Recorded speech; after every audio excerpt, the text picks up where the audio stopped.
тегачи на EFL. Сега ще ви кажа моделът. Те са различни цветове.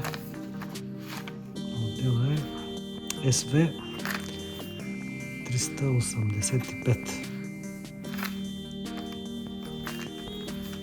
Ето представляват различни цветове, за да може по-лесно да се различават, като се вървят.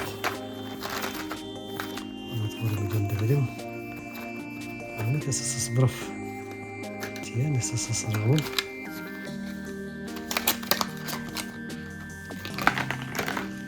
какво представлява.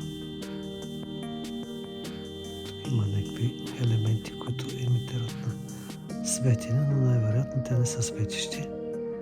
Тук се развива. Няма да го разглобяваме. Ето тук се защипва платното. Това е линията. Тук штрак с бързо освобождаване. Това тук е монтаж на колчето.